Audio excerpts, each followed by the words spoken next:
What's good? What's good? ReWAD shit. ReWAD shit. Hey, shh. Yo, don't be surprised, bro. I just started my day like 10 minutes ago. So don't even be surprised at the optics. You know what I'm saying?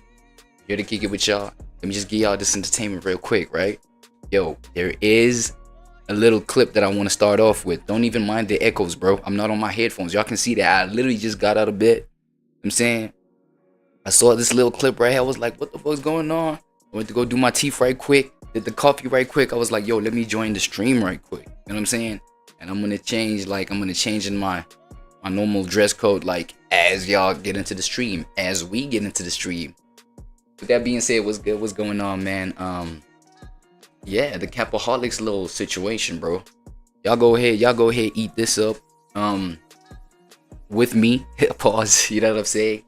And let's see what the hell going on, because I already pre-watched some shit, right? Forgive me, so sorry, but yeah, this one I was just like, let me just throw this on stream so that I can probably, you know what I'm saying, so that it's easier for me to just like bust out my opinions and shit like that, since we are on stream, right? Now listen to this nigga DDG break this shit down right quick. Like, this is from his raw, you know what I'm saying, side of the story. If you ain't done your homework, go do your homework on the clip that CINCO did himself on his own channel, I think, in a car, right? Just pay attention to those two clips. If you're me, if you're a nigga like me, a person like me, just pay attention to those two clips. You know what I'm saying? Formulate your own opinion about that, and then share it if you're the type of person to share it, right? Share that opinion. But going around like, because I didn't want to react to a reactor's cut, right? Although that's what we do on this channel. We react to reactors cuts, but you know, to reactors POVs. But today, right now, this right here, this situation that's going on like within the Capaholics needs pure, you know what I'm saying, pure attention, pure focus. If you care about what's going on, well, if you're concerned about what's going on, right? I'm really concerned. These boys, bro, I support both of them, dog. Seriously. You know what I'm saying? I'm not 100% like, yo, vouching for this one or for that one. I've seen both do good things. I've seen both, you know what I'm saying, express like shit that I would relate with, shit that I relate to, even on a personal level. So these niggas damn near like kind of siblings in terms of like mentality, bro. Like, I relate, you know what I'm saying? But now they both going at it. It's like two of your good friends going at it. It's like, what the fuck? Like, how am I supposed to react to this kind of thing, right? So that's how I feel about this shit. Chop it up right quick with me while I fry up and change up my dress code, right? Let me get a boom. I don't start anything. And y'all, I know y'all want me to be the bad guy so bad. I get it. I troll a lot. I talk about money. Whoop-de-doo. Who gives a f? At the end of the day, I'm in a position that I'm in because I'm a good, I got a great heart. I might be childish. That's fine. I don't give a f.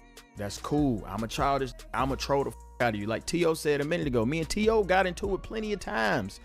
He told y'all, I text him every day, trolling him every day, because that's just the type of I am, nigga. Like, you start with me, I'ma keep going, bro. I don't give a f. Y'all can call me childish, whatever y'all want to call me. I don't care, bro.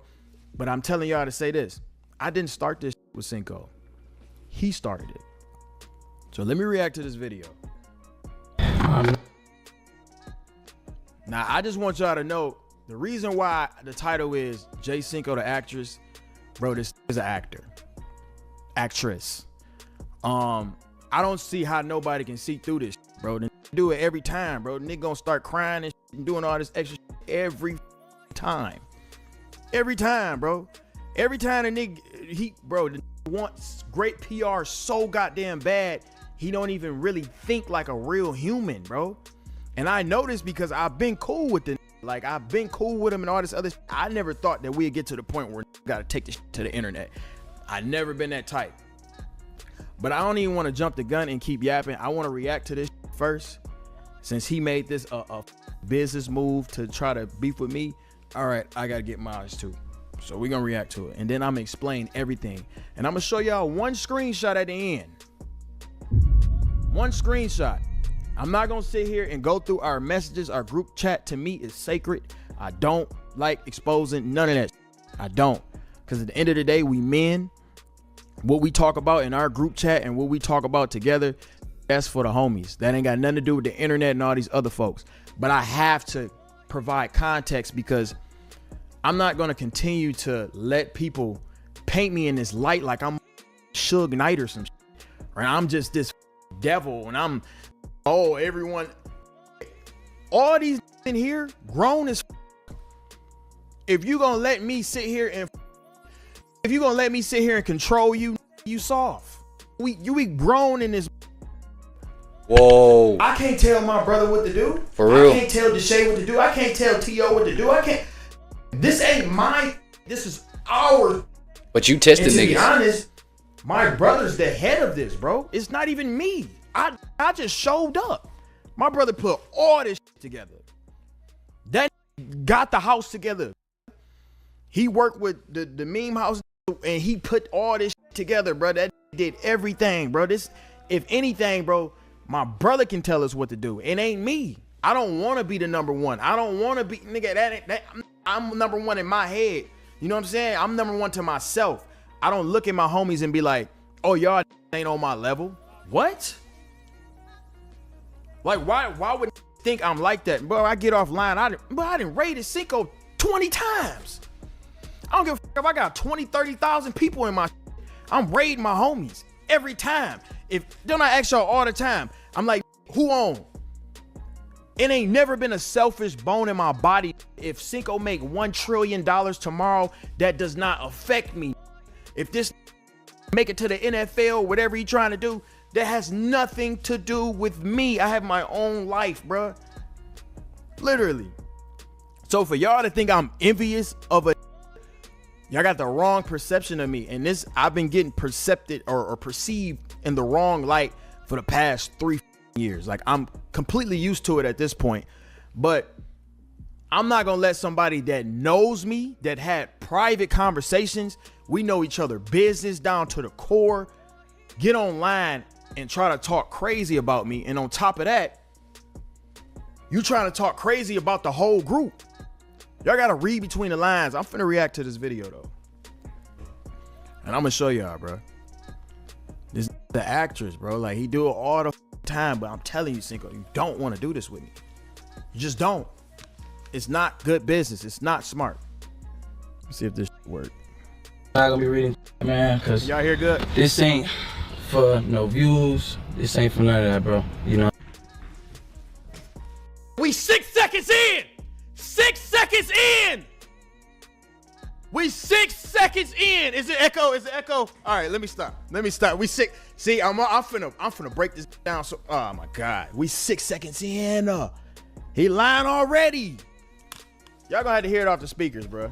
I'm saying, I want to start off the stream, bro. This is really hard for me. You know, I just want to put that out there right now. I'm gonna start off the stream just saying, you know, this wasn't a decision that I wanted.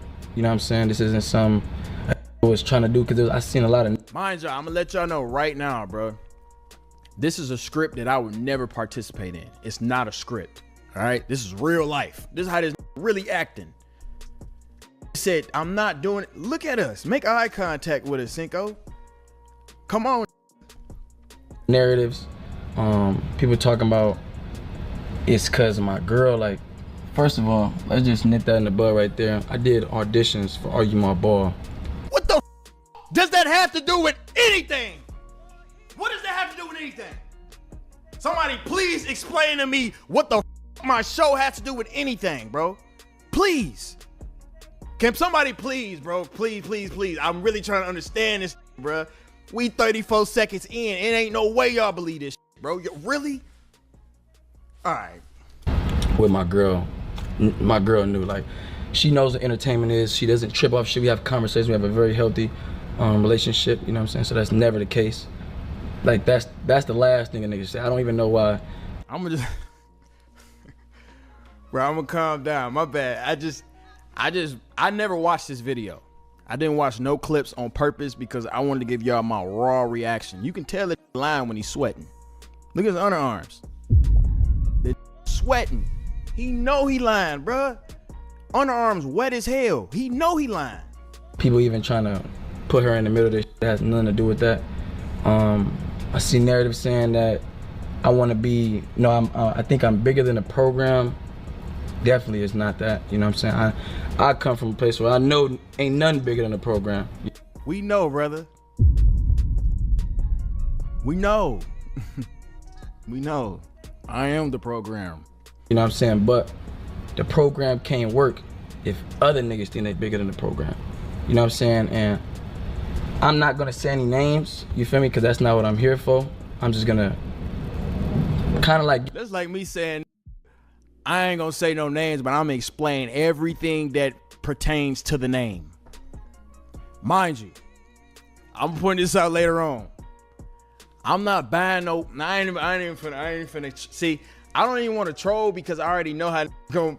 I gotta troll this though. I have to, bro, because this is crazy acting. I'm not buying a whip from a place that say we buy cars, bro. Plain and simple. That's all I'm gonna say. That's the last troll. I ain't gonna say nothing else. Give like a surface level answer. You know what I'm saying? Cause I'm not here to like just throw the blame on, but at the end of the day, like I feel like the person that made me lead this shit definitely should come out and say something. You know what I'm saying? Because they the reason and they know they're the reason. You know, everybody in the group knows they're the reason. Everybody in the group says, man, hey, I respect your decision. You're 100% right. You know what I'm saying? Every if any come out and say they didn't, like, they're just lying to y'all, and that's on my heart. But one thing about me, bro, you feel me? I treat everybody with respect. You feel me? I treat everybody with respect and love. I'm very genuine to everybody. I've never done no backdoor. I never talk about behind their back. I never. Why did you do this, CINCO? I don't want to do this to you, bro. I really don't want to do it to him, man. Bro, I really don't want to do it to this, bro. Because when I show what the you was really on, it's over. I really didn't want to do it to you, bro. I genuinely didn't. But I can't even be that type of to be like, okay, I gotta spare him because the Nick, mind you, text me and call me and do nothing. He just got on his stream. He waited till he got his little car and he like, all right, I'm finna try to shit on this. Okay, cool. Matter of fact, let me remind myself, this nigga's reposting hate. Knowing how much hate I already get online, this is reposting hate so I get more hate. This, all right, bet, come on. Try to tear it down. Nice. I've never been that type of person, you know what I'm saying? But one thing about me that make it real is I'm so real that I can call it when they wrong, you know what I'm saying? And I'm not afraid to call no when they wrong. And that don't mean I'm coming at in a disrespectful manner, you feel me? Like, I could just tell a nigga, hey bro, I feel like this, that, you feel me? And any nigga can do that to me. I done have my bros come on like, hey bro, I feel like this. And just as a real, I feel like it's so crazy I even gotta explain how to even be a real, like that's kind of like crazy I even gotta explain that. But real friends can call each other out when they wrong. You know what I'm saying? It's keyword, call. You never called me. DTXKP, appreciate that 10. You never called me. What you mean? You got on stream. You wanna make money. Everybody think I'm so money hungry. How can I be money hungry when I'm already full? I've been eating, y'all. Money is just my favorite rebuttal because nobody can call me broke. So and can't call me, if I can say, oh, I got more money than you, I'ma say that. It's a troll. Plain and simple. Call. Mind you, call. Never called me, bro. Nigga got on stream. Kid shit. As long as you're not coming at it disrespectful when you whoop, like, all right, cool. But like, if you call it when they wrong again, like a real man gonna take accountability. You know what I'm saying? And you know, a situation transpired, you know, where I called a nigga out when it was wrong. You know, and I genuinely was coming from a real place. Like, wait till y'all figure out where he called me where I was wrong at. Oh my God, y'all wanna wait till the end, right? Should I stop pausing it? Okay, I can't wait. Remind me to tell y'all, okay? And keep in mind, he said he never talked behind nobody's back. Keep that in mind. Everybody, write in your notes. He never talked behind nobody back. All right. Like, it was genuinely wrong in that position. In their position, it was really wrong. But you know, the person came at that nigga very disrespectful. You know what I'm saying? Very childish, very immature. I am childish. Everyone knows that. I am. Y'all say I don't take accountability? I'm childish. Don't give a. I'ma stay childish forever. Plain and simple. I like going to the amusement park. I have a ball when I go to the water park. I love doing kids. I love going to the what? Yeah, I'm childish. So what? But I move like a grown man. Plain and simple. Sure. You know what I'm saying? Like tearing it down. Like it was to the point it wasn't even about what I came about anymore. It was just some way deeper. You know what I'm saying? And I felt the animosity and animosity doesn't always have to be about money. Don't hate. It's about because I got more money, I'ma hate on you. Like nah, shit stems from different places. I'm not a therapist. I don't know where that stems from, but I felt it, you feel me? You know what I'm saying? Various times I try to leave our group chat, you know what I'm saying, and defuse the situation, you know, but let me tell you what CINCO did. Let me tell you what he did. CINCO said, so my childish, I invited him back into the chat so I get my bars off. You not finna say some host to me then leave the chat. No, nigga, that's not how it go. No, we gonna finish this convo. If you say, I do want to say something to you, bro, and try to leave the chat after, yeah, come back. Yo, can I say something? Yo, I'm gonna say what the I want to say. Wait, look, can I say something? I do think CINCO though, like how would you want, you know, somebody else to come out and address the situation? You don't even want to address the name. Let's start there. All right, let's start there. Type shit. Hell yeah, I invited you back. I invited. This is a recap. I feel like he was the program. He ran the program. You know what I'm saying? So they kept adding me. You not finna say some host to me then leave the chat. No, nigga, that's not how it go. No, we gonna finish this convo. If you say something to you, bro, and try to leave the chat after, yeah, come back. I ain't done with you. I'm gonna say what the I want to say now. What the hell? Yeah, that does make sense though. I invited him back into the chat. Like I said, I feel like he was the program. He ran the program. You know what I'm saying? So they kept adding me back and just turning it down, like coming at it in real disrespectful ways, talking to it like a friend would never talk to. Again, like one thing about me, fool, like mind you, I gotta stop pausing it because y'all don't know the context yet because I ain't tell y'all. I called everybody. Nobody ever singled out CINCO for anything. It's a reason why CINCO's the only one going online talking about it. We get into it all the time. CINCO done got into it with other in the group chat. We do the nigga, we supposed to be homies. That's what homies do. You get into it with your homies, y'all make up, everything cool. We never brought nothing to the internet.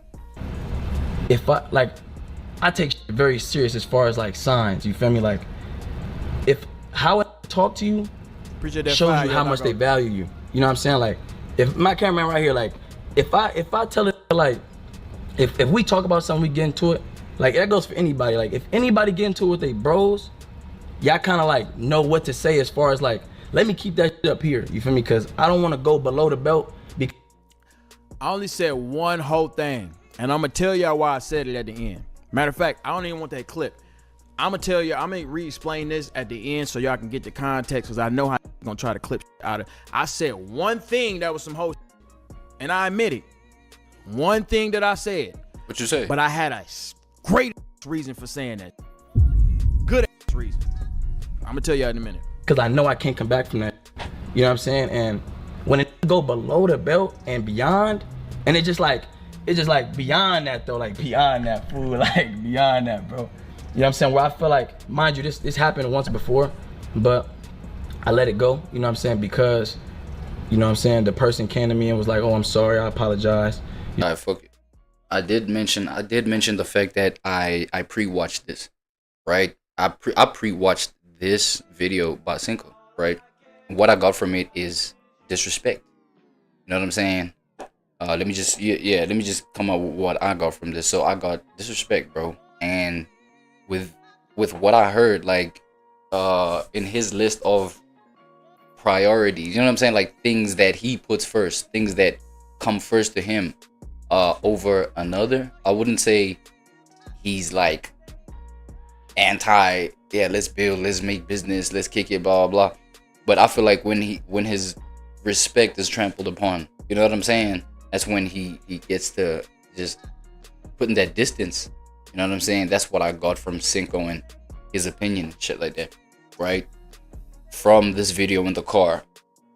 But now this nigga Moo keeps like pausing this stuff, bro. Like, you know what I'm saying? Let's hear it though. Certain situations, and I'm like, I respect it. You feel me? At the end of the day, I'm a very understandable person. I've never been I'm not this that try to be tough, especially with my bros. Like, especially with my bros. Like, don't even act tough with other. Act tough with that's really there for. You know what I'm saying? That's crazy. That's like a that hit on this girl, but he don't even hit on if they slap him. You feel me? Like, it's like that. Like, when you do like that, it's like, you're not real, bro. Like, that's not real. You know what I'm saying? But one thing about me, bro, I really stand on respect. You know what I'm saying? I have my own mind. Can't nobody make me do something I genuinely don't want to do. You know what I'm saying? And I felt like overall with this situation, all it did was teach me, because I ain't gonna lie, like, I want to go somewhere. I'm the type of like, and it's just, this comes from, I feel like every like this, like, if you from the hood or whatever, like, or you just any person for real, you go here, you want to go here with it. You know what I'm saying? That's what almost happened with me mentally, like with everything. I almost went to a level and above, you feel me? Because I felt disrespected and all that. But I really had to talk to again, there we go, disrespect myself, and I had to talk with God on some, like, and this is real, bro. Like, this is like, child, like, this is genuinely, like, for real. For y'all know me, fool. Like, again, like, I seen people trying to say I use certain people and stuff. Man, stop covering your underarms, bro. We know you lying. Your shit a sprinkler. Your underarms a sprinkler right now. You don't know what the f you talking about. And you know, be like, bro, do this. He get to bringing up God when he trying to get that sympathy. All this is about getting sympathy. That's all he want. He trying to get him some sympathy. That's why he keeps saying, I brought it up to God. I did this and that. We all pray. We all pray.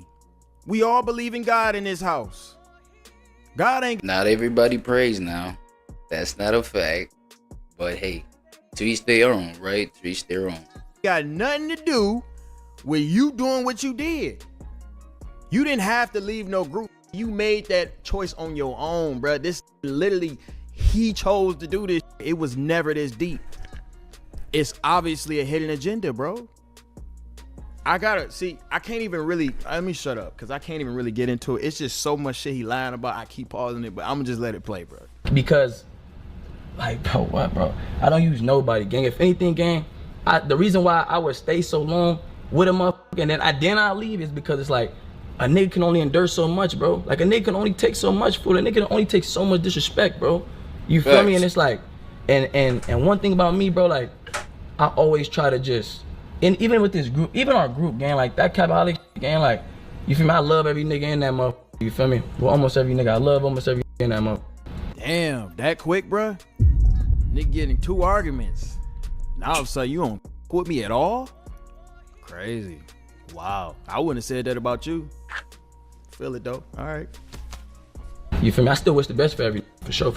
But genuine love, like. Wait, what you trying to say, man? I love almost every in that motherfucker. Damn. What you saying? Quick, bro? What you mean? Nigga getting 2 arguments. Now all of a sudden, you don't with me at all? Crazy. Wow. I wouldn't have said that about you.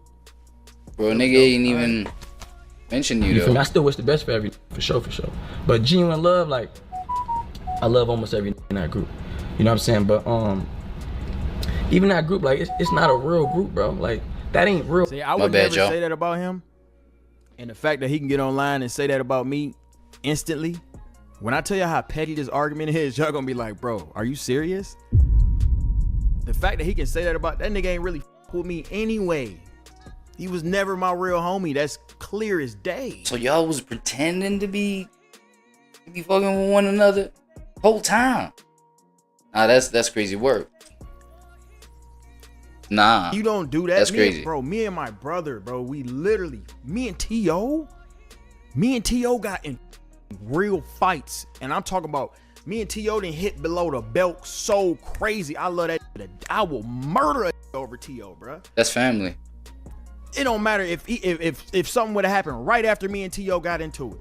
It don't matter if we related. It's the same with Rich, bro. If Rich called me, he'd be like, hey, this on nigga, I'm there. I'm there.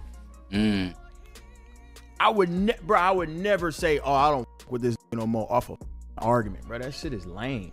Them ain't real, like, and I'm not saying like speaking on as far as everybody individually. I'm just speaking as a group. That's not a real friend group, bro. That's not a real friend group. Like our friend group was always based off of the ranks of popularity. Like last year I was at the bottom of the rank. If I put up to the club late, tell me over. Like you can't even get in the club. Like I'm not coming out to get you. You gotta call like T.O. or somebody. You feel me? Like that's the only. What? Listen, I know this nigga ain't talking about no club, bro. I can't even tell y'all the last time we went to the club as a group on some club, bro. Are you serious? Y'all know this take 30 hours to do his hair, right? Clip his curls and put his conditioner in his and all this other shit, right? No. CINCO was always late to the club. I'm not finna leave the club. Bro, I seen get stretched in LA, bro. You think I'm finna, cause you're 40 minutes late. You want me to leave the section and come hold your hand and walk you to the section? You a grown man. What are you talking about a club for? If a nigga was on late to the club, y'all have to call T.O. to come get me. You could have called my brother. You could call anybody. What are you talking about? Why are we talking about a club? Okay, I'm not gonna lie, y'all. I'm literally just trying to get a feel of, you know what I'm saying, the temperature and the energy between the two right here, right? And I'm trying to get it from DDG perspective because, as I said to y'all, I already got a CINCO perspective on some shit. You know what I'm saying? So I feel like the general scope of things over here is the fact that, bro, these are Moo just said right now that they're homies. They like homies get into it with one another. You know what I'm saying? Regularly. Damn near all the time. You know what I'm saying? This doesn't seem too like crazy like in the sense where, you know, oh my god, like I can't believe this happened, and it's regular stuff, bro. Like nigga was bottom of the rank in a friend group, of which that is unfortunate AF. It's unfortunate, bro. Like how do you have to perform, you know what I'm saying, within the people that you claim care for you and have your best interest in heart? Like how do you have to perform to get the approval type stuff? You know what I'm saying? That's hard. You know what I'm saying? That's tough type. It's like, bro, like, come on, don't nobody want to do that. Like, just like kick it with me for me, dog. You feel what I'm saying? Clearly, the pure energies were never like resonant with each other, dog. You feel me? They never clicked like pure energy wise. It was for business, bro. That's the general scope of things that I'm getting. Yo, you got numbers. Yo, CINCO got that motion. La la la. You know what I mean? Obviously through mutual friends, because that's what I'm getting too. I knew CINCO through T.O., for example. T.O. Moo's cousin. You know what I'm saying? And I knew T.O. through just tapping into Pontiac made DDG vlog. You understand what I'm saying? So it's all just like, it was eventual that people was gonna connect through just the intentions, how they trying to move. You know what I'm saying? Motion being built up and all that kind of stuff. So the one thing that I will say is kind of crazy though is the fact that it's not the fact that, you know, it was all performative. I kind of seen that, right? But there's another point I wanted to make, man.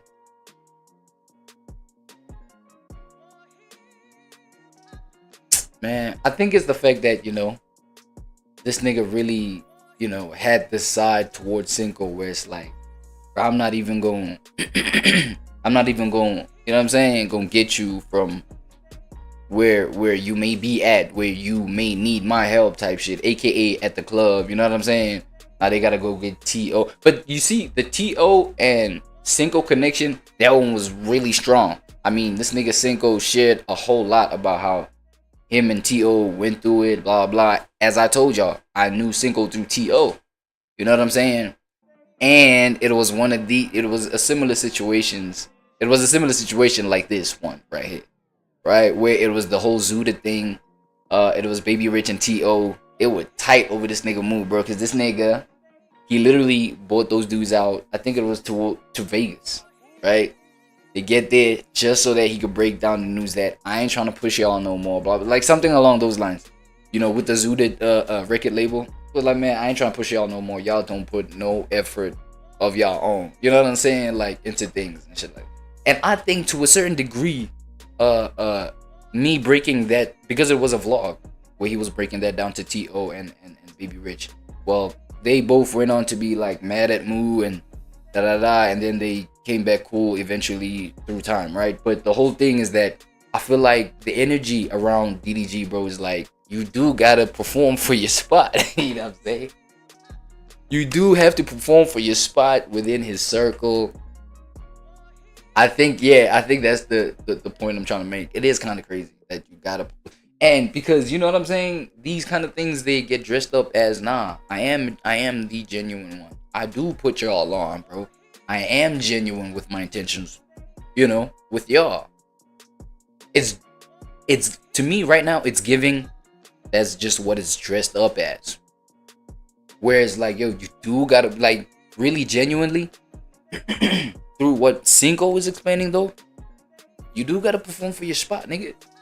What you talking about? You know what I'm saying? And I feel like CINCO, man, look, CINCO can hold his own weight, bro. Like, CINCO is a leader in his own right, and I think that's what it is.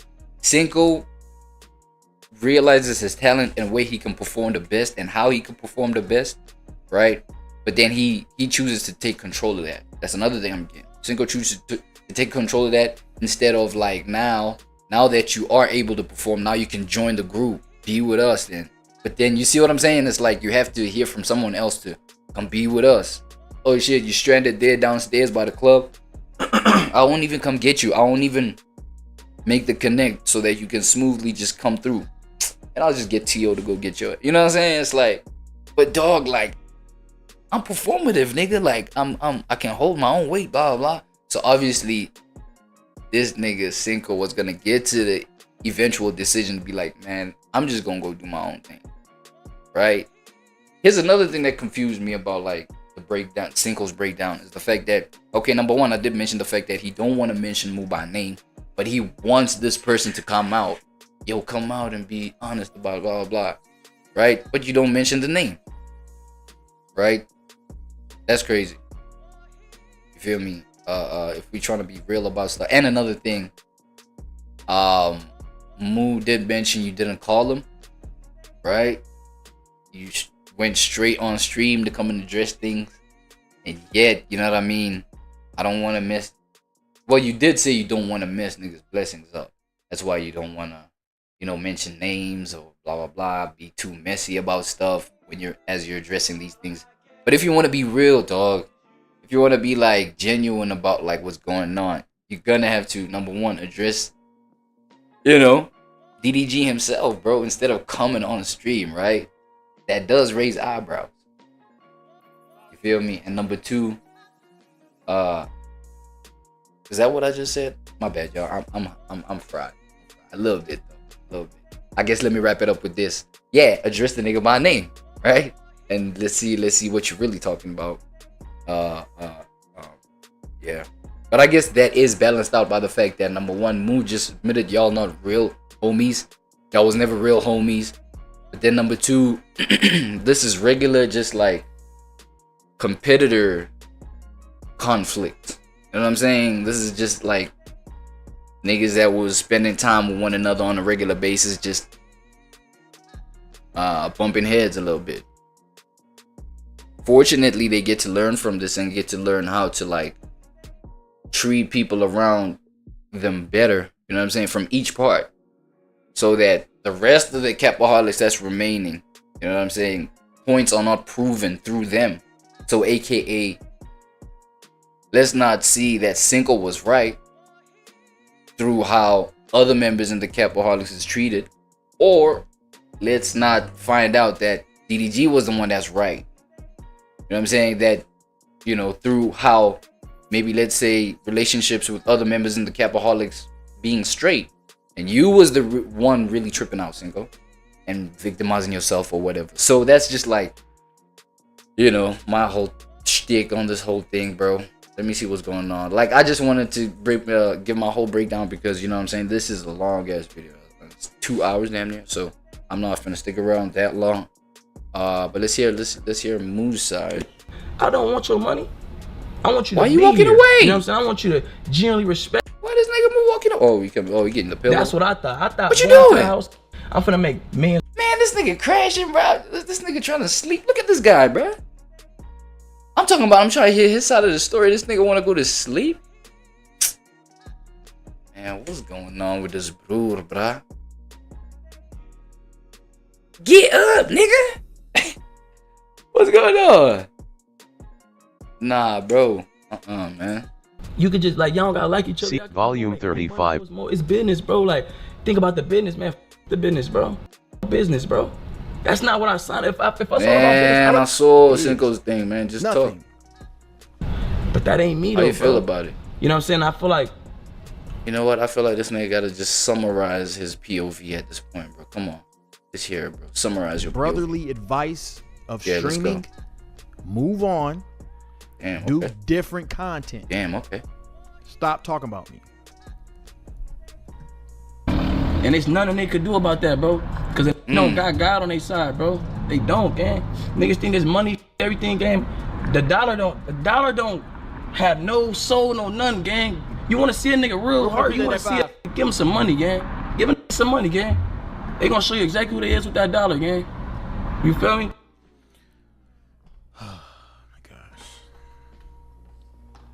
I don't help nobody, huh, y'all? I don't. I'm a selfish, but I'm bored of watching CINCO. I don't want to watch this no more. But I do want to say the notes. Let me see. Let me know if it F again.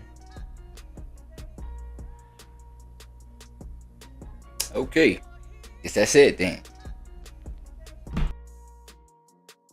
DDG just, like, you know what I'm saying, he just never catches a break from attracting beefs, y'all. How many beefs has he been in, like, so far? You know what I'm saying? It's a bunch of, like, in the past, like, I don't know, 5 years.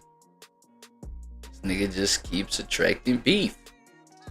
You know what I'm saying?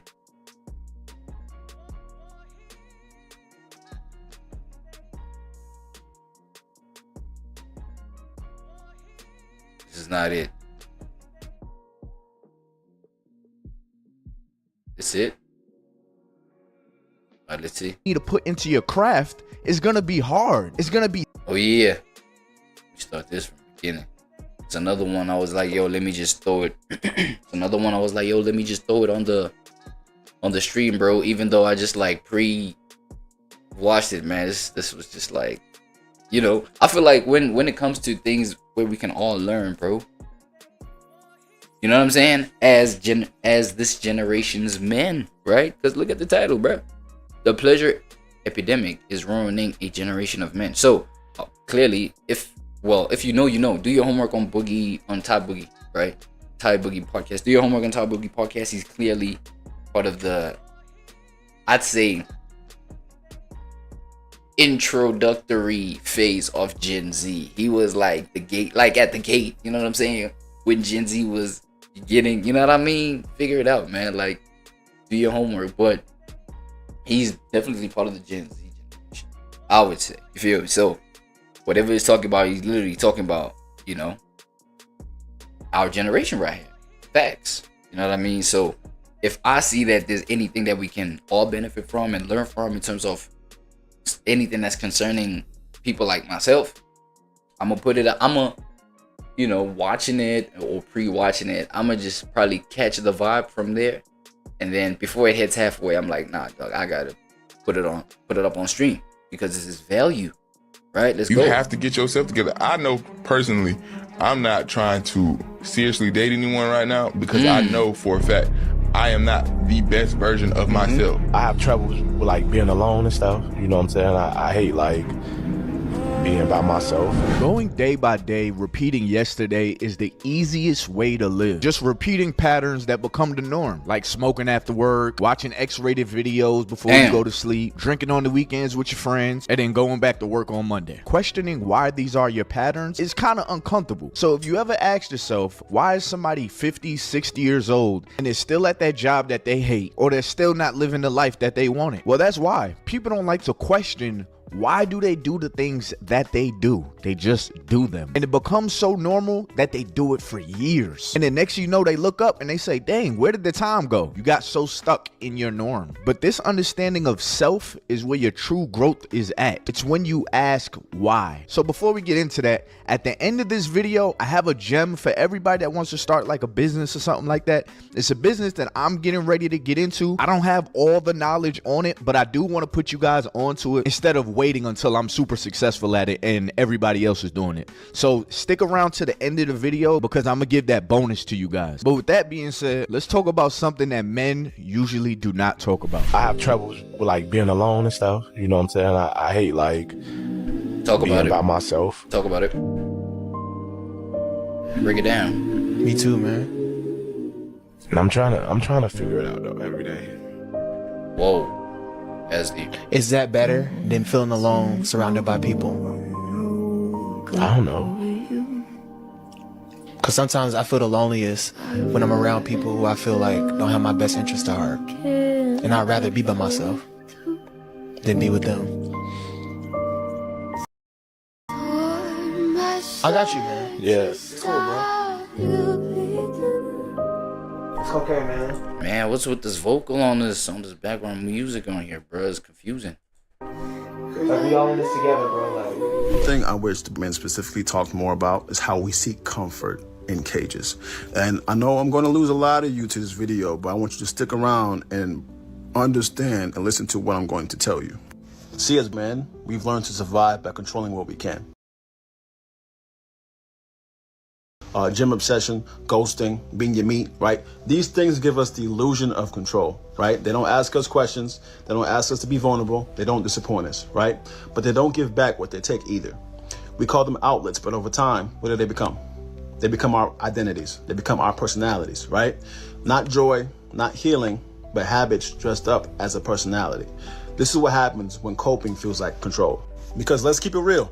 A lot of black boys are born into silence. Our fathers didn't speak their hearts. Our uncles showed love through distance or critique. Our communities taught us how to survive and not feel, so we adapted to those circumstances, right? Some of us filled that silence with books, some of us with sex, others with weed, some even with anime, capitalism, religion, or aesthetics. Doesn't matter what it was. We didn't pick it for joy, we picked those things for shelter. And we confused the shelter for self, right? So this is what happens when we inherit silence and then customize it. Here's the crazy twist. Just because something feels good doesn't mean it's good for you. But we're masters at justifying that, right? I need this to unwind. It inspires me. This is how I love, right? That's not how we're supposed to work, man. A lot of what we call agency is really just avoidance in disguise. And nobody tells us that because we look like we've got it all together. This is what happens when pleasure isn't peace. Because let me ask you this, black man. Have you ever been alone for so long that your coping started to feel like a connection? ChatGPT feels better than a real conversation. YouTube feels safer than your friends and family. Silence starts to feel like safety. But what it all really is starvation, right? You think you're healing in isolation, but really you're just rehearsing your pain on loop.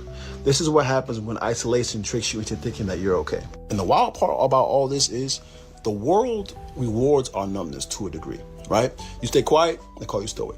You isolate yourself, oh, he's low key. You intellectualize your pain, oh, he's deep. But deep down, you're just comfortably numb, right? You think, this is just who I am. I like being alone. But the real question that a lot of black men fail to ask ourselves is, what would you be if you weren't trying to protect yourself every second? See, the cost of silence is everything. The consequences of living a lifestyle that revolves around numbness is they don't show up all at once. They creep in. So first you stop trusting real love. Second, you can't finish what you start. Third, you choose people who feel safe because they never challenge you, right? And before you know it, your comfort zone is a prison cell. And the scariest part about all of it is, you can't even tell when it happened. It's like emotional carbon monoxide. It's quiet, it's invisible, but it's deadly. But here's the hard truth that I personally had to admit to myself recently. A part of me got used to that pain, right? It became a structure for me. Nobody stayed, but that fantasy did. Nobody understood me, but them crash outs, the music, the weed, the silence, all that stuff understood me. So I held on to those things, right? Because at least it felt like something to me. But here's the real escape. It's not about leveling up. It's not about growing up. It's not about even being better. It's about being honest with ourselves. I'm talking about spiritually honest, emotionally honest, radically honest. When I mean honest, I mean saying things to ourselves like, this version of me is just pain that adapted. This pleasure is just trauma that wants to be held. This peace I claim is just avoidance with a nice name, right? And when you say those things, when you get that real with yourself, that's when the question becomes clear. Do I keep protecting my pain, or do I start protecting my healing? Hey man, that brother dropped so many gems, it's hard to get on stage after him. But I want to say this. I feel like we live in a world full of people that want to grow and achieve great things in life. But they pursue life in a way that makes them feel good. But then when you think about it, the conversation that most people really need to have with themselves is uncomfortable. But that conversation needs to happen in order for them to become a stronger person. The extra hours that you need to put into your craft is gonna be hard. It's gonna be tiring, but that's what's gonna make you better at your craft. Turning down friends on the weekend is gonna leave you feeling left out, but it's also gonna make you stand out. The last one I got for y'all. The avoiding your sexual temptation and lust is gonna be one of the hardest battles that you ever fight in your life as a man, but it's actually gonna make you more attractive. Everything you want in this life is on the other side of discomfort. But like that brother said, we rather cope with the hard things in life by making ourselves feel good. Although we didn't do anything to reward ourselves, but because life gave us a situation or life is not going in the way that we want, life is giving us problems, we feel like it's time to reward ourselves with something that's gonna make us feel good. But most things that feel good actually set you back. It's the things that bring you discomfort that'll help you grow. Like, have you ever sat down with yourself and asked yourself, why? Why do I have to drink just to be social? Or why do I have to smoke so I could calm down my anxiety? Why do I love in such a toxic way that somebody always winds up getting hurt? And then I want you to ask yourself, do I really know? You'll start to truly see a shift in your life. Who are you? What do you truly want? What truly makes you happy? What does success look like to you? What makes you feel alive? How do you want to show up in the world, right? Ask yourself these questions, write them down if you have to, and see what comes up. And usually what you'll find if you haven't asked yourself these questions before is that most of the answers that come up that are tied to those things are based off of what other people have told us, what the external world has told us these things are. And that right there is a glaring issue for a lot of people in society. We're constantly allowing everything outside of ourselves, everyone outside of ourselves, to dictate our journey, our path. When this life is about looking inward and tapping into the things that you already have within yourself and cultivating a unique path that no one has ever. You know what the thing is though? The thing is that the education of how do you tap into yourself? You know what I'm saying? That whole talk of like, how do you really do it? A whole lot of people lack the skill to do that, right? And what does it look like? Because as is mentioned, bro, you know, people tap into the alcohol, people tap into the meat, you know what I'm saying? People tap into the smoking, all that kind of thing to make themselves feel good because that's what they think. That's what it means to heal or move on or become stronger or just let time pass. Because I'm not gonna lie, I feel like making time pass, finding a way to make time pass, like what, just as in killing time, bro. Whether it escapes, like, okay, here's my thing, right? The whole thought is that, my bad, distracted by something, I had to get rid of it. my whole thinking is that not all of it, but a good portion of it is we gotta find a way to comply with the present moment. Whatever the present moment requires of us, bro. That's how you optimize like yourself. You know what I'm saying? For example, it's like if you need to be the kind of human being where, okay, you've realized that you live in a certain class, you know what I'm saying, in society, and you want to get to a certain place. So you find yourself in a spot. I mean, we all are born without consenting to being born, right? Type shit. If that's the train of thought, is that okay, cool, then where do you want to be? Are you happy with where you are? Because there is like the kind of people that are happy with where they at, or they've found contentment with where they at. Now, for us to judge whether that's wrong or right, I don't even think that's neither here or there. That's for you, because you're the one that's making the judgment. For them, if they've made a decision that where I'm at is what I have to, I don't know, you know what I'm saying, grapple with until, you know what I'm saying, until the next dimension, whatever that looks like, aka until I pass on, then let that be that, right? Let that be that. Like, so I'm gonna do whatever it takes so that I don't fall out of line in terms of building a character for myself that's negative for me and my environment. I'm just gonna stick to what I want, and that's sticking to the contentment of me being where I'm at. Now there's another train of thought. Yo, I find myself in this position. I was born wherever I was born, XYZ. Now how do we move through, break through, and go and build a heaven for myself? Build, you know what I'm saying, a utopia for myself from being in a position where I'm at. Now there's that too. Now you utilize the present moment, bro. You utilize where you at to start building. That's why things like, for a mentality like that, things like comparison is really the thief of your joy, because you comparing yourself to everybody else, you actually taking or valuing somebody else's opinion over your own is the thief of your peace, your being, bro. Like, that's the negativity of what you're accepting. And that's what you got to realize you're doing, because you are where you are. It may be completely different from where, you know what I'm saying, the person you're comparing yourself to was at when they started out. They may have been in a completely different spot, and it took them probably 8 months for the transformation of where they was to where you're trying to be, aka where they're at. And then you look at that and you idolize that. You know what I'm saying? It may have taken them like 8 months. You looking at yourself like, bro, I've been working at this for 4 years, bro. It's 4 years. I'm still not with it. You know what I'm saying? And then it's like, yo, then something's wrong with me. And then, you know what I'm saying? You get on side missions that contribute to your destruction. Whereas now you're working against yourself. You feel me? Whereas focus on the present moment, dog. You feel me? If it takes you 12 years to get half, you know what I'm saying, halfway to where that person over there got, is cool. Let you know what I'm saying, whatever result, if you allow that to happen, yeah, whatever, let that inspire you, and then you take the necessary steps, keep your head down, keep moving. It may take you 25 years, whereas that other man took him like 6 years. Come on with it, bro. But what the hell? You gotta fall in love with what the present moment gives you. Work with that, master skills, whatever that's gonna have you. Again, subjectively, everybody puts the meaning to what the present moment has to mean. Whether we get in there, because believe it or not, bro, there's people that like use their toxicity to get to where they're trying to be. Facts. Look at Russ's old shout out my boy Russ, you know, Russ the rapper.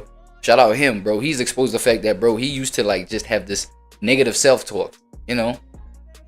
You fat, you know what I'm saying? Like, you lazy, get your ass up and do before your peers overlap you, or before you really die where you at, before getting to where you're trying to be type thought. Shout out him, you know, he been working on it, you know what I'm saying? Shout out the album Santiago. You see the transformation, you know what I'm saying, what happened with him and all of that, and how he thought he could fix it. But like he had already attained what a whole lot of people who want to achieve what he has achieved, superstardom, but like in his own right, bro, like reaching the heights and the numbers that he has reached, a whole lot of people trying to reach that still ain't done it with a positive mindsets, bro, is what I'm trying to say. So there's people that like use their toxicity to get to where they're trying to go. There's people that use the positive, you know, self-help, mind grow, think and grow rich. I think that's what I'm trying to say. But they use that to, with, you know, to advance. So, right? It's like, okay, that's subjective. Fuck, I think I lost my train of thought at this point. God damn, I'll be cooking so much, bro. It's like everything hits my brain all at once. But I hope y'all get it, bro. The comparison thing is what I think is the biggest thing, right? I don't know if this was the point I'm trying to make, but you know, like making yourself feel better in the present moment. Like, to some people it does assist, you know what I'm saying, in terms of building the process and sticking to the method. Make yourself feel good. I'm gonna sound like an advocate for like some nonsense like smoking and, you know, escape mechanisms, but that's not the point I'm trying to make, dog. What I'm trying to say is things are subjective to everybody, right? What does the moment require of you? Stick to the script. How do you stick to the script? Okay, you see when you're drunk, you be like wilding out, you be wild, you fight with everybody. Is that conducive for you? Hell nah. Get away from the alcohol. But you know what I'm saying? In another scenario, you may be an MMA fighter. You gotta get in that zone. Take a couple shots before you hit that ring. Is that conducive for you? Hell yeah. You build. You're an MMA fighter. You make money from that. You change whatever you change, your family's lives, whatever, from building from that. Is alcohol such a bad thing? Because at that point, that brother that does the MMA or whatever, you know what I'm saying, for as long as he keeps it in those bounds, bro, it's like he's using the thing, and his present moment is like, yo, dog, we need you to be that guy. You're an MMA fighter. You know, be that guy with that energy and the temperature that high so that you can win these things and grow.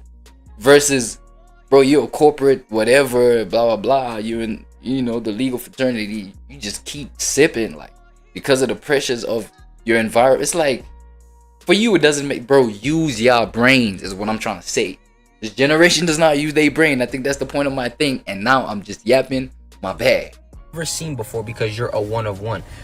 But you'll never be able to carve out that path if you don't start to truly ask yourself these questions, sit with yourself, and start to go down the path of self-discovery, right? I say it all the time. This life. There we go again, bro. Self-discovery. But how? The age of faith is gone, bro. I feel like that's the narrative behind the age of Pisces and Aquarius. And don't get me started with that star sign stuff, right?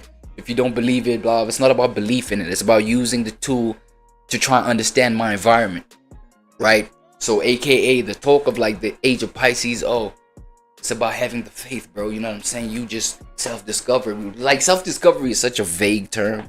It's like what's the steps? What does my everyday routine activities look like when we talking about discovering myself, you know? Externally, it's about understanding and tapping into the things that you already have internally and allowing those things to express itself in the external world through your relationships, through, you know, hobbies or passions or career, whatever it may be, right? But so often we place our internal fulfillment on getting things externally. So we chase after all these things externally, and when we get them, we still feel that void. So what do we think? We think we need to get more. We need to change up what we've been chasing after externally. When all the answers you're truly searching for, all the fulfillment you're truly searching for already lies within you. That's one of the most beautiful things, or one of the most beautiful gifts that God gave us, was everything that we needed in order to become the best version of ourselves was instilled in us the day we were born. So you already have it within. It's just about turning your gaze inward. That's not an easy thing to do. You see what I'm saying? Okay, for example, another brother taps into they self. They find nothing but just like, hey, I didn't want to mention this brother, but D4VD, do your homework. If you know, you know. You know what I'm saying? He gets into himself. He taps into this dark fantasies, man. You know, in the back of my mind, you die. Something like that. You feel me? And then you trying to play these Fortnite games, and then you use copyright material. No, okay, cool. They strike your whole content when you was trying to game. Your mother tells you, yo, make your own music. Make your own music. Cool. That's a positive thing, right? But now you got these things inside of you. This brother's all about like, yo, tap inside of you and see what you discover and just let that shine through. Cool. This nigga D4VD tapped into this dark fantasy side of everything, and then fast forward 2025, we get a Tesla with a, you know what I'm saying, chopped up BODLIFELESS. Do your homework. BODY. Whatever I spelled there, you know what I'm saying? Like, I don't want TOS. I'm new to like going live to you on YouTube. I don't know what I can and cannot say. So that kind of situation, bruh. Now that nigga, you know what I'm saying? He let his thing shine through. So that's not negative, and we gonna point to that and be like, nah, you were tricking, you were tripping, you were tweaking, and blah blah blah. Right? And again, the investigation is still going. But I'm just saying, look at all the accusations that have surfaced, right? The allegations. You see what I'm saying? So it's like at that subjective level of like, okay, what I find inside of me, pause, versus what you find inside of you, pause, right? Maybe two different sizes. Nah, my bad, yo, extra pause. Nah. It may be it may be like completely different worlds, dog. You know what I mean? And then it's not until I express my thing that's looked at as negative. Bro, who is to say like when I spark out that Zah, like I'm not talking to like the wiser people in my lineage that, you know what I'm saying, and these ideas that I get, you know what I mean, are not like these people from my ancestry that are just tapping into like my, you know what I'm saying? I express it like that. You tell me I'm going crazy, but I express it in like running businesses, doing this, that, and the third, having this family, you know what I'm saying, not smoking, not drinking, being a praying guy, whatever the case, bruh. Being a praying man, being in my Bible, if like you see that as positive, not crashing out, At which point do we say, okay, this one is the one that's accepted, this one is not? Why do you think we're in a society where we're over consuming, we're being overstimulated by all of these things externally? We're constantly just being distracted by everything going on, and we never sit with ourselves, right? Because the hardest thing to do in this life is to truly sit with yourself and start navigating all the stuff that comes up. The emotions, the thoughts, the limiting beliefs, right? The blockages, the childhood trauma, the abuse, all that stuff that's lingering in there that we just distract ourselves from with all the things externally. When you really sit with yourself and all that stuff comes up, you'll realize, man, like if I don't really get over. Wait, quick question. And at what point do I decide that the things that make me feel good is what's actually toxic for me? What if the thing feels so good, I'm like totally oblivious to the fact that it's what's...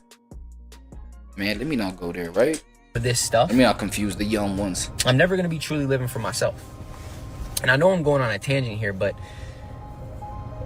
it's just heavy on my heart, man. I'm like, man, like, bro, if you understood what you already have within yourself. Yo, just a quick one. If you got like, you know what I'm saying, these kind of questions as well, like, go ahead and put it on Ty Boogie comment section. Not mine, please. Put it on Ty Boogie comment section.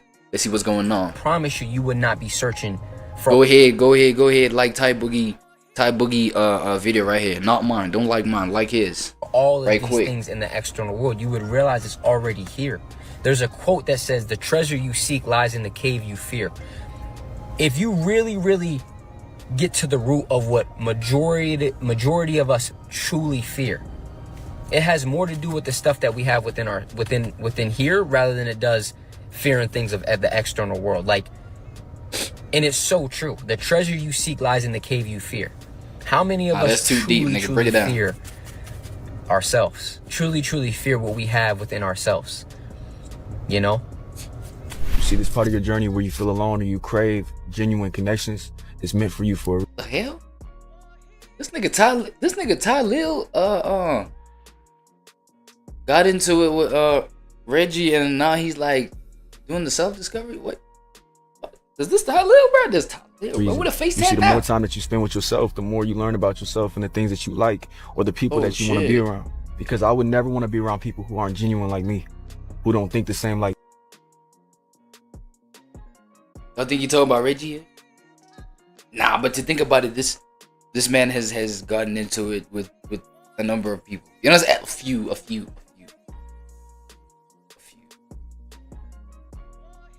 Shit, you know what? Like, let me come out. I don't have a soundboard, so I was gonna like do the soundboard thing to be like, yo, nah, I'm kidding. I know this not Ty Lil, y'all. He looks dead just like the nigga though. God damn.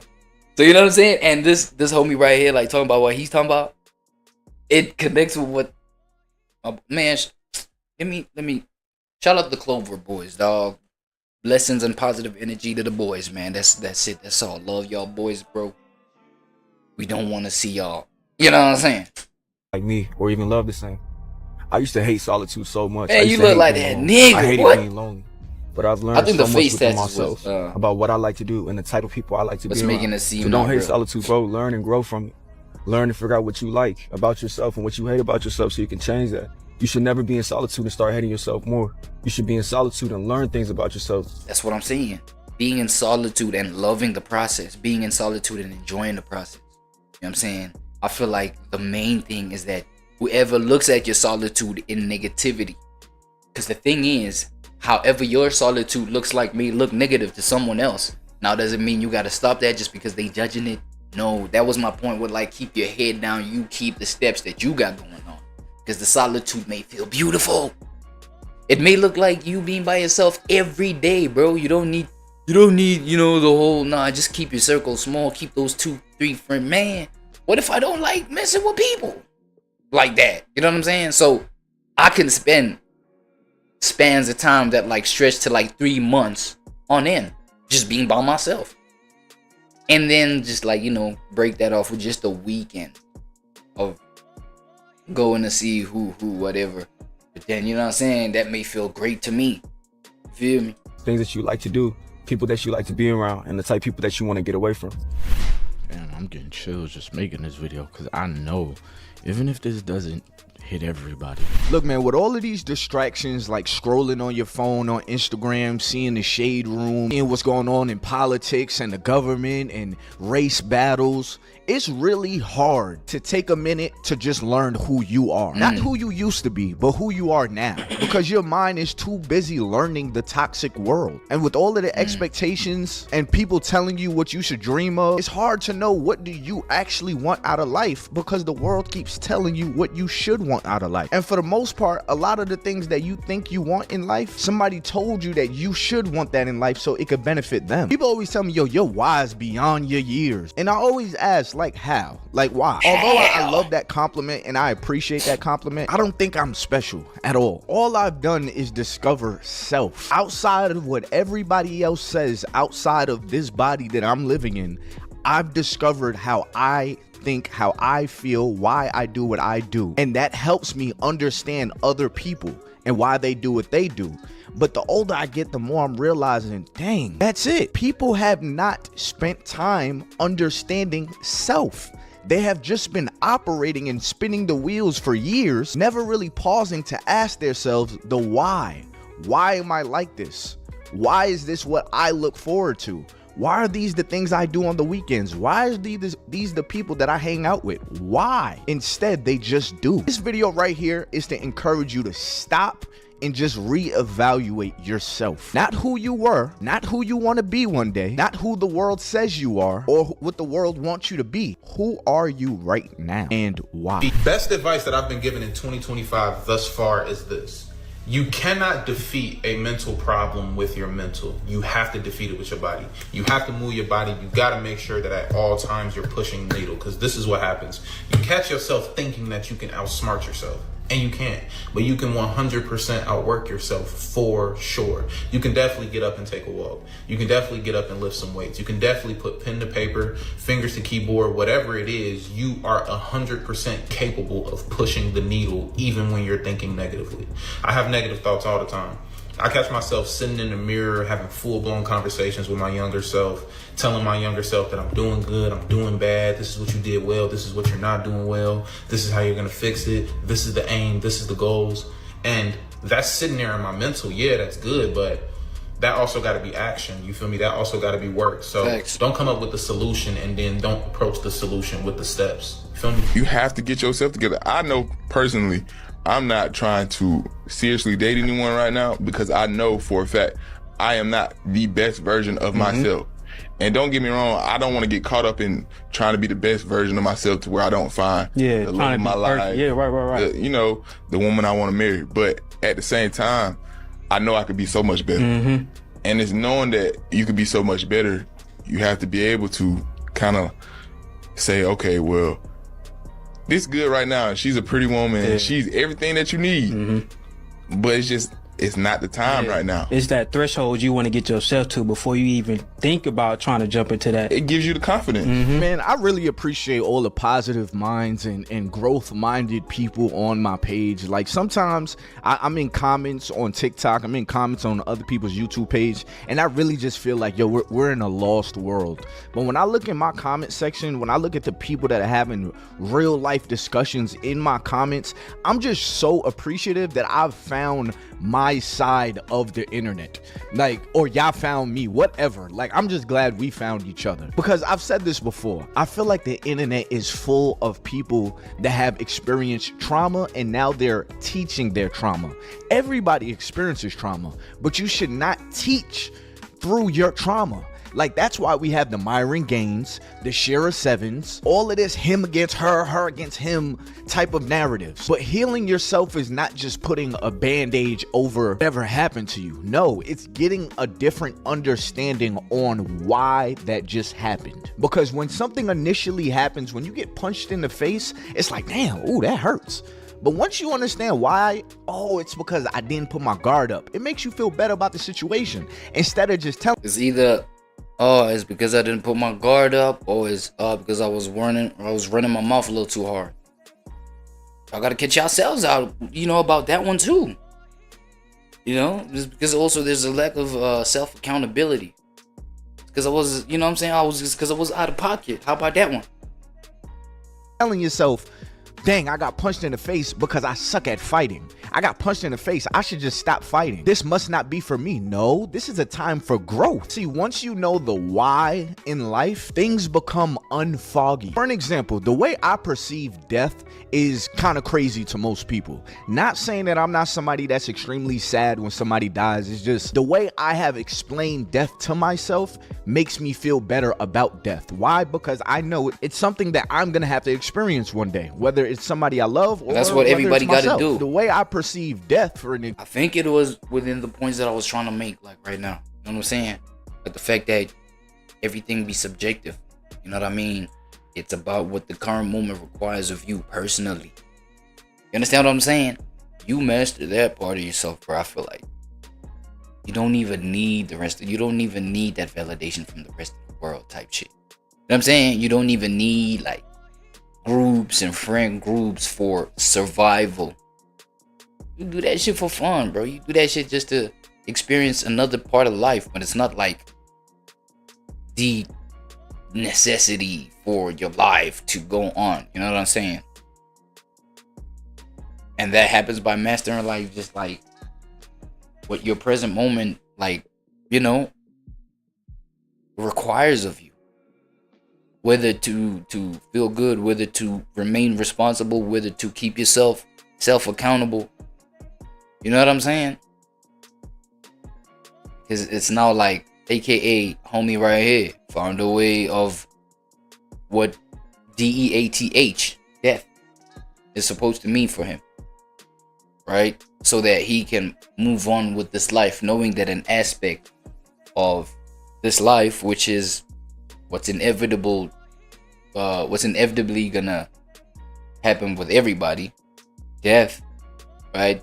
He's found a way to put that to rest, to put that to bed. Be like, okay, when it happens, I know this is what it means for me. Everybody got to do that for their own self, because that may not feel good for you. And that was my point of like, it's valid for something to have to feel good to you, dog. For that meaning to like remain as, no, this is what my life is, bro. And that way takes you away from that comparing yourself, having to look like, oh, what's he got going on, for your shit to like feel, you know what I'm saying, for your shit to make sense in the present moment. Okay. Example, it's kind of like, well, this right here is just a stopping ground for our spirits. It's just a placeholder for our spirits. It's kind of like being in a car, and eventually the car gets old. Eventually the engine goes bad. There's too many miles on it. You're not going to want to drive a car that's jumping. So you got to walk out the car and actually experience what God actually wants us to experience, which is heaven. So while a lot of people think the party is here, I see it as the party is actually up there. This is just the introduction on which party you're going to wind up going to. So anytime I'm faced with a, well, why? Why do people have to leave this place? Because you can't stay in the temporary forever. That's not what the temporary is for. The temporary is made just to be exactly what it is. Temporary. Now the afterlife is where the party begins. So again, this is a why I have given myself. This is a question that I ask myself and something I explain to myself. So anytime I'm like faced with a question of like why, I go back to that answer. It just started by asking myself why and trying to have an understanding, which is what I'm asking you guys to do in your own life. Or even when I think about certain rejections that I received from certain people that I wanted approval from, I realized that everybody has different domestications. Like everybody comes from different walks of life. They don't see the world in the way I want them to see it. I can't control how somebody else sees something. As much as I want somebody to look at me and approve of me, I don't control that. So that's my answer to the why. Why don't they approve of me? Why aren't they giving me the approval that I want? My answer is you don't have control over that. So why do you feel like you're owed something that you don't have control over? Or for some people, them chasing validation is tied to their childhood traumas. Again, why? I think people perceive me as being numb, which I can see why, but I think I just understand myself and I like to ask the why, because I understand there's a learning lesson in everything that happens. These are things to do for self-healing, men edition. Not enough guys are talking about this, but as a guy who's done a lot of self-healing, these are the things that actually work for me, so I hope they're gonna work for you too. The first thing to do, this is always the first thing, is to become aware of your thoughts and feelings. I know, I get it. It sounds so simple. It almost sounds like a cliche, but it's extremely helpful when you understand what's going on inside of here, and you can start to kind of unveil the puzzle pieces. You can start to figure out, oh, I guess I can see why I act like that, or yeah, maybe I guess that's maybe where my anger comes from. So the more aware you are of your thoughts and feelings, the better you're going to be at your self-healing journey. Now, the next thing to do is to pair that awareness with some knowledge. You need some education. There's a million amazing books out there. I could recommend so many, but the one that I always recommend to men is called The Way of the Superior Man. It gives you a very, very good sense of what it's like to be a really strong man in this world. And I think for men especially, there's so much healing and talk and podcasts and knowledge that are more geared towards women. Not that it can't work for you, but it really helps to have a male voice behind the actual content. So now thing number 3 is to actually start journaling, and not like the Dear Diary type, but there's actually 2 types of journaling that I recommend. The first one is literally called word vomiting. It's when you just write down pen to paper all the crazy thoughts that you have going on inside your head. It's not meant to make sense. It's not meant to even be read again or be shared with anyone. The whole purpose is to get those crazy thoughts out of your head so that you feel a bit of like a relief when you let them out. But the second one, this is the one that I do that's a lot more common, is to actually have a conversation with yourself. And when you have anxiety or anger or frustrations come up, have a conversation with yourself in your journal about what's going on and start to ask yourself, where's that coming from? Why do I feel that way? The reason why I recommend it is you will be amazed at how many answers you can actually get yourself instead of seeking from someone else. You actually have a lot more answers than you think you do. And I actually have a free 3-day mini course on how to be a more masculine man. Of course he does. Everybody wants to tell somebody how to be a masculine man nowadays. I don't fully know where this video is going to take some courses, of you guys. Man. I don't know what it's going to do. I don't know what effect it'll have. Some people will probably feel like they just wasted their time watching this. But I'm going to be real with y'all. I woke up this morning and I felt it on my heart that somebody needed this. Whether that's true for you, it might not be, but I hope it's true for somebody. This is how I became aware of my bad habits. And because of it, I was able to re-engineer my life. The first step to any level of growth is understanding self. You are the author of your story, and you have control over how your story is written. And if the story isn't going how you want it to go, it's time for you to change the script. But with that being said, here is the bonus that I promised you guys in the beginning of this video. Here it is right here. So the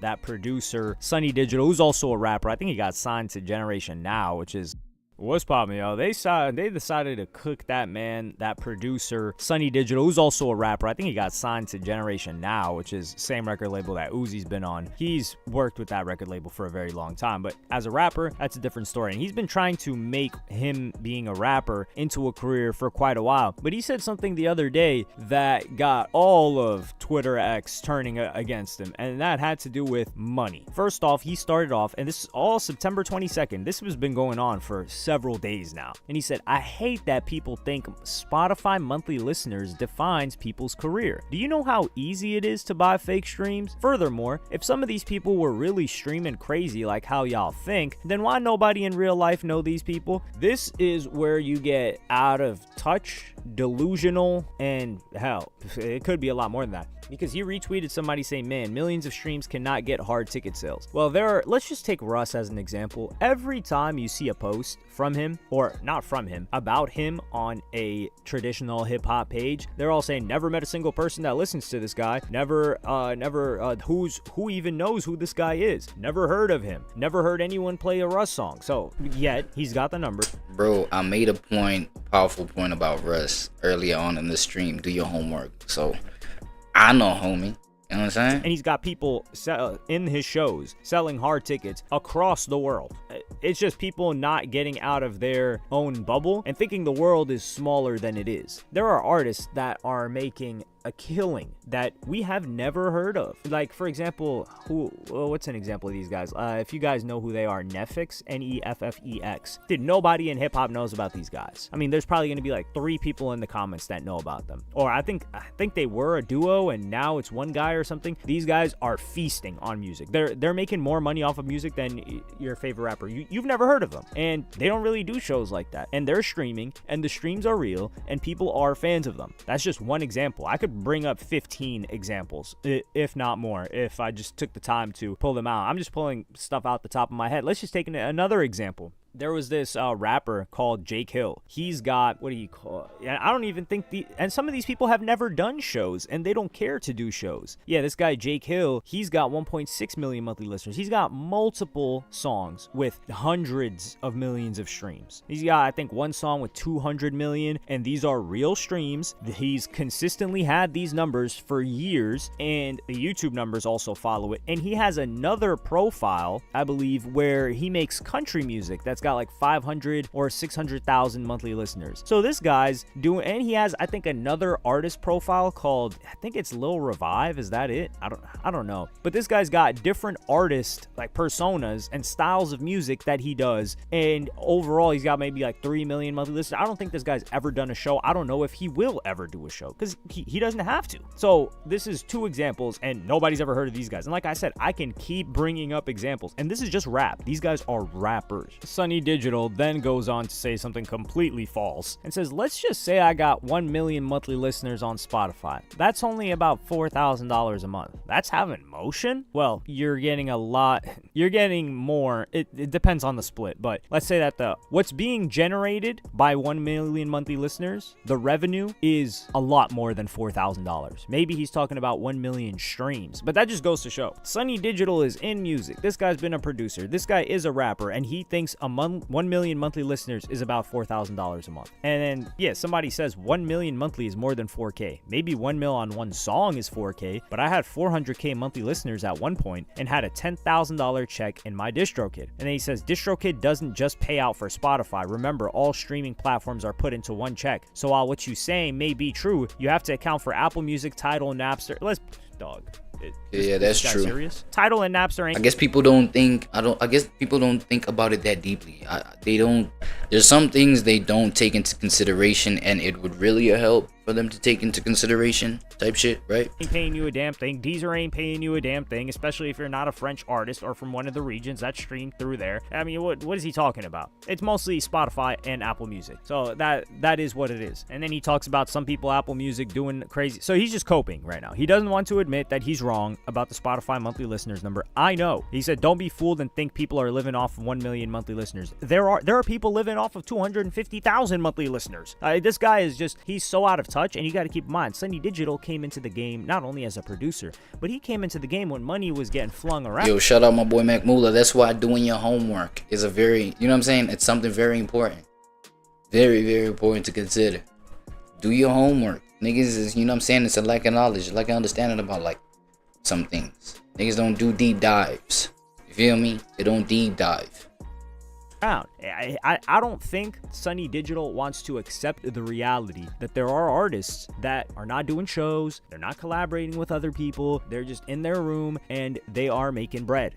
And they are living off of less than 1 million monthly listeners. And then this is the thing, when he talks about people paying for streams, what incentive does somebody have to bot streams, which is paying an expense, for years upon years upon years? There is no incentive. Now, why do and this is the funny part, big artists that everybody knows are the most incentivized to bot streams because it just makes them bigger, and they're already popping and nobody thinks that they would do it. Like, you botting streams isn't going to make you more discoverable. That's not how the discovery algorithm works on Spotify. It doesn't push you for, having it does like on Viral 50 and things like that, but on those charts, they're looking up the numbers and they're, this doesn't add up. This is not popping anywhere else. Where are people finding this song? And they would likely remove it. So that's all it goes. And then I would say that is having motion. Well, getting 1 million people to listen to your music, and 1 million unique people to listen to your music, that is motion. Absolutely. 100,000 is motion, depending on how long it's been since that person started making music. And then a fan responds, and what I do like is that he is having a back and forth conversation with his followers, and somebody says, we're gonna reach a point where doing anything isn't valid enough. Like, imagine making 4K a month off music and finding a complaint about it. He says, again, y'all missing the greater point as always. Y'all are cool with getting paid pennies on the penny while having maximum exposure. I thought it wasn't having motion. I thought that wasn't maximum exposure. Anyway, making 4K for 1 million streams isn't motion and just robbery. Well, sure, you can believe that, but the market dictates that right now, and there's nothing that you can do about it. And he's not attempting to do anything about it. That's the thing. Like, if Sonny Digital's model, and this is the thing too, like, there are people that are making more than that. Like, for example, Taylor Swift, she sells 1 million copies, and this is the thing. What is a stream worth? A stream is somebody deciding to click on your music and listen to it, maybe for free. Why would that be worth anything? Why would that be worth more? Why was it worth more back then? Because somebody bought a CD and they put down cash. That was, let's say, $10. So that's worth $10, a CD. But when they pay $10, maybe $11, who knows how much Spotify's increasing, how much they charge, let's say 10, 11, 12 bucks for all of the music that is out there, well, what happens? It shrinks the value of each of the individual songs. And that's how we get to where we're at. And there's really nothing that you can do about it other than maybe insulate yourself from it by charging for stuff. But then, are people really willing to pay for your stuff? That's a hard lesson that some of these rappers learn. And this turns into a conversation about $4,000 a month. That's what this turns into. And it was this tweet that set it all off. He says, that's making a living, bro, about the 4K. And he said, 4K a month as a grown man is not making a living, bro. That's just surviving in 2025. That's how you know this person is completely out of touch. $4,000 a month is a living for the majority of people. And it's like you're able to survive. Now, I will say that $4,000 a month right now is not what it was 5 years ago. Definitely not what it was 10 years ago. You gotta make sure you pay attention. It's also the type of lifestyle that you want to live. But Sonny Digital's been getting so much money, or he's been getting more than $4,000 a month for a very long time. Who knows? Maybe there were stretches when he was getting less. I don't know, because he's got songs that continue to stream and produce him money. He's got publishing and all that other stuff. Maybe that's why he's still crying. Maybe that's why, you know what I'm saying? Because he's used to like bigger checks, and he probably hit a moment in his life where he's depending on the, you know what I'm saying, the DSP checks, and that's like a lot lower than what he's used to type shit. So I don't know. But he goes on, you know what I'm saying, spoiled soul at this point. Say, y'all think 4K a month is making a living as a grown man in 2025? I know it all varies depending on the situations, but if we talking about basic necessities, y'all really think 4K a month as a grown man is making a living? He asks the question 2 times as if it's going to change the answer. Yes, it is. Rent or mortgage, car, insurance, food, bills, your significant other if you have one. Why should that be an expense? Some people, it's not an expense. It's actually added money that they're bringing together. Like, where do you get ahead at? Well, you don't really get ahead. You live. Like, people live on far less than that. The thing is, rent, people, that's why I said it depends where people live. Car could be paid off. Food, and then what bill? I feel like he named bills and then says bills. Like rent, car, insurance are bills. Or he's talking about utilities, but those don't even really cost much to name as something else. So he says bills, and people argue with him and said that's $48K a year, more than most people in America are making. People touch money and lose all sense of reality. And he says, y'all forget you have to spend money to live. Dog, what? And then another rapper, Mickey Fax, talks about it and says most grown men make 4K and less, and they are surviving. He says surviving and making a living are 2 different things, my boy. So what is making a living? That's the real question. Because there are people that make more money than Sonny Digital that would laugh at the amount that they're saying that guy's just surviving. So at what point? I just need to hear that from Sonny Digital. What number does it stop being surviving and it starts being living? And then somebody tells him, sit down for a few months in a row and you'll be good. And he says, I didn't realize how many broke grown men were just happily surviving day by day with no motivation to get more. There's a lot of projecting going on by Sonny Digital. Now I see what these women be talking about. Y'all don't even have no ambition to get more. Y'all so used to settling for less than 4K. That seems like a lot of money as a grown man. This is the thing. Nobody said that they didn't want more. They just said that 4K was living. Niggas like hide behind this as a grown man statement. As a grown ass man. It's crazy.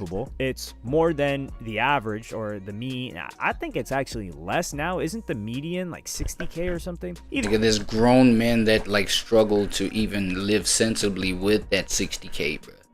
Niggas living like 15-year-olds, bro. The whole thing disappears after like a couple of days. I'm talking about niggas that, you know what I'm saying?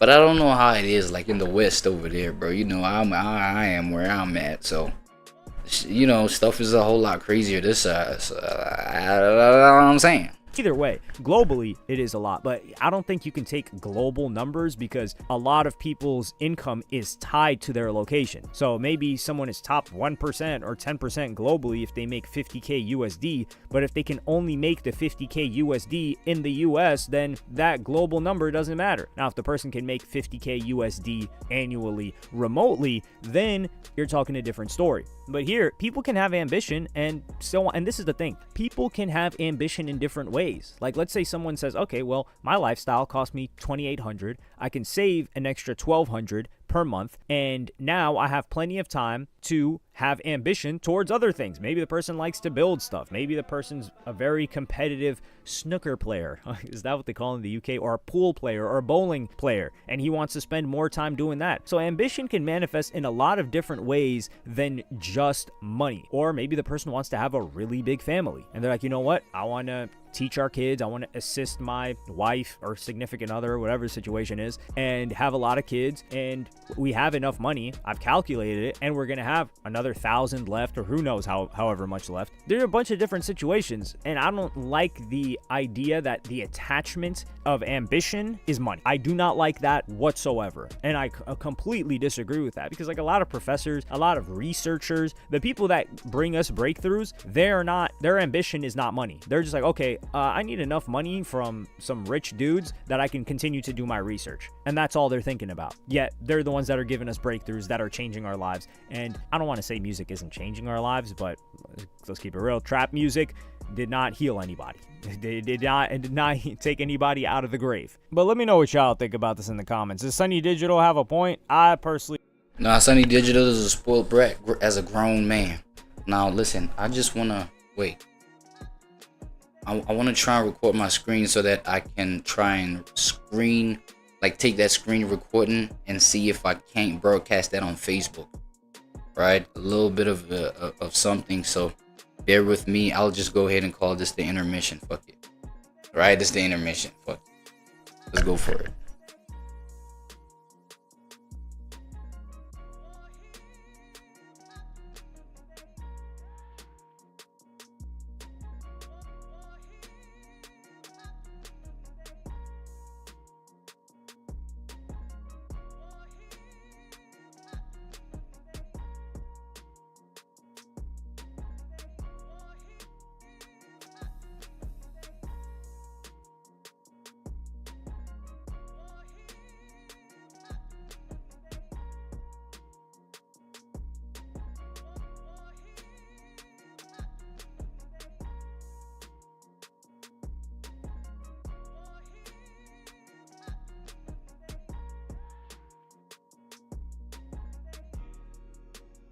On Facebook with OBS. If you find this useful, then please consider subscribing. You'll be brought to this page here, and we can go and tap on Go Live, and you're going to be able to go and choose your video source. You may also get a pop-up about Facebook wanting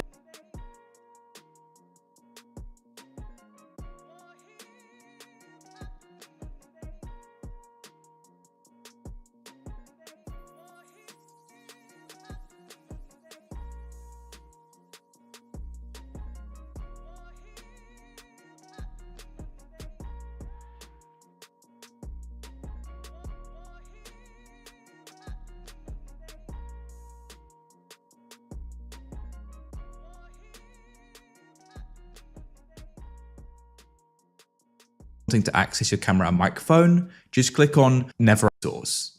You may also get up here, and we can go and tap on Go Live, and you're going to be able to go and choose your video source. You may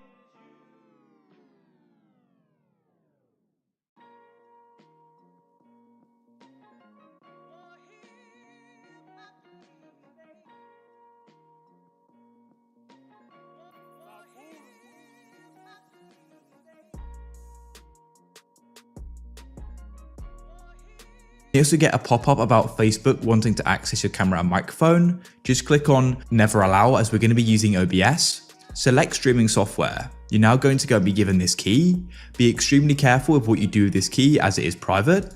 So go and press copy. Now what you can do is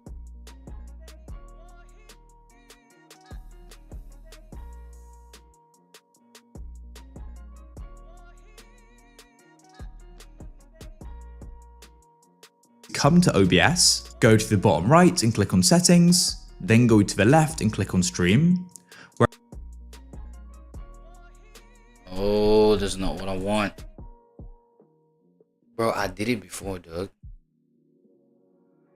Oh, start screen share. Is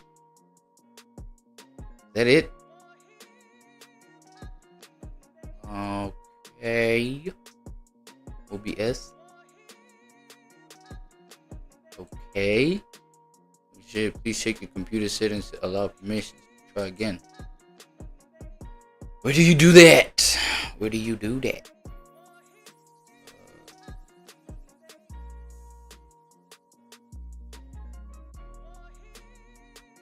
Check that your camera microphone inputs are.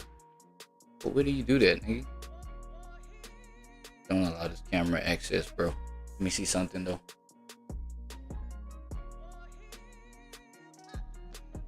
What do you do the settings, bro? God damn.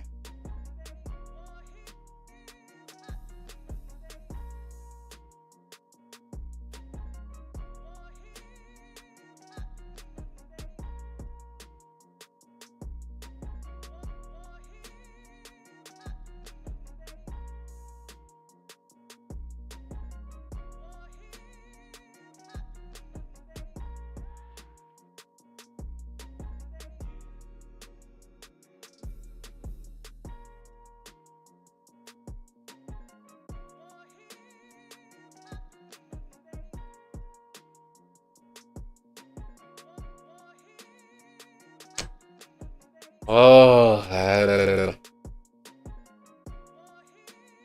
okay, share that. Are we live? Like, what's the deal?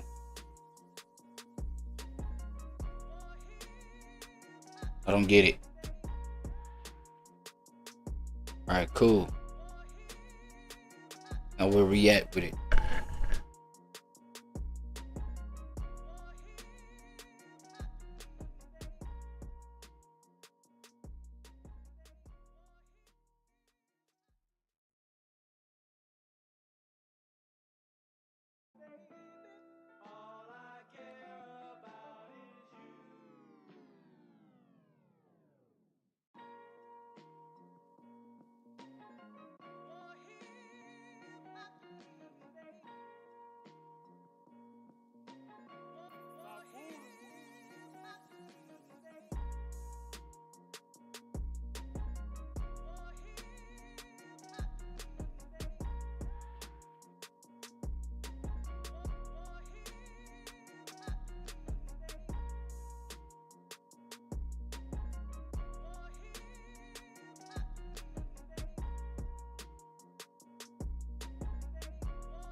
Seems like I can't do it right now, man. I'll figure it out off stream. Alright.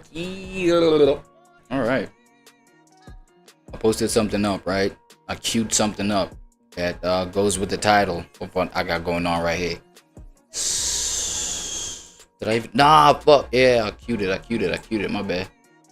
Let's just do this. And today we're reacting to DDG in the content house of Doom. 2 DDG videos in the same day is kind of crazy, but the other one that I post today with this one is more so about how his fans flipped on him, and this one's more kind of focusing on his like content house. You know what I'm saying? Ain't nothing to explain, bro. That being said, man, pull up to the other channels, bro. Y'all show some love to Astral Dior and more Astral Dior, man. We consistent everywhere, bro. Most consistent reactor in the game. Stop playing with me. Let's do it, man. G has recently formed a group called Capaholics, and they came out with a content house that needs no explanation. We're all familiar with influencers moving into a home together to optimize their content output. One crib, a bunch of sweaty dudes grinding and making content. That sounds real entertaining, right? They dropped a trailer for it, and niggas were excited, I think. I'm not sure though. But like most things that DDG does, he is prone to drama. So there's obviously stuff surrounding it that I want to talk about. You already know I'm the Hood Socrates, and let's start. So like I said, Capaholics dropped a trailer for the content group / house, and the first bit of drama was that CINCO was not included. It's kind of been... I was curious about that. I wonder why he didn't do that. You know, I know he kind of got his own thing going on, and I guess it'll get revealed here in a second if I just shut the fuck up. This thing, he was seen in the trailer but was nowhere to be seen in the actual stream. Pretty sure this clip was before like the whole Capaholic stream, but basically DDG was kind of hinting at Jay's departure. I'm gonna just stop. We running into something we're gonna have to make a little audible, but you'll know all about that when I spark up on purple. Just know, okay? Just know. Today might involve some drama. Today might involve a lot of shit. You feel me? But I just want y'all to be there. Okay? Just be there, brother. He was basically preparing niggas for the drama. That's why he had to pre-leak the situation. So obviously, when he said this, people began speculating. And during the actual Capaholic stream, this is what DDG had to say. But I'm gonna address the elephant in the room, y'all, because nobody else is. Whoever y'all see in this group is in this group. Whoever y'all see today is in this group. Things can be further explained later on, but for right now, that's just what it is. So we confirm. One thing about these niggas, and I know this could be private, bro. You feel me? It could be private. And I'm a private guy, but they like, and now I can't say that, because I was about to say, they making this shit so deep, like, bro, I guess, and maybe it's deeper than what it is, but a simple, yeah, you know, we just kind of all decided, like, he decided to do his own thing, and, you know, I respect that, and we move on about our business.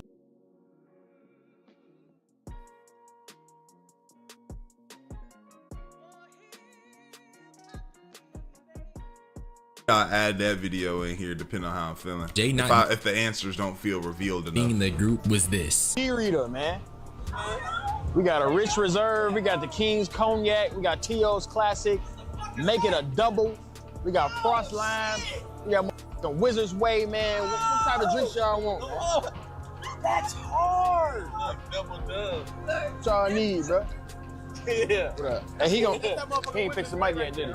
These are all personalized drinks, and Jay's name is nowhere to be found, so niggas took it as confirmation that DJ CINCO is not a part of the Capaholics content group and house. But now it's time for my personal speculation. A lot of niggas are saying Jay CINCO isn't a part of the content house because he's with this girl named Lala Batista, which makes a lot of sense, and I'm gonna get into it because Capaholics is nothing but a goon farm. Yeah, for sure. This is definitely what that is.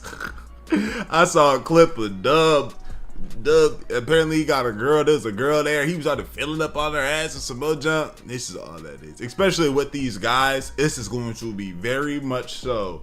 And this isn't me bashing them, because I respect the hustle. You feel me? DH is a little different. DH who don't like certain things like this, from what I be watching. But for my commentary, I respect the hustle. This is how you get your money. That's how you grind it. As long as people not getting hurt. As long as everybody is doing everything consensually. You feel me? Do what you want to do.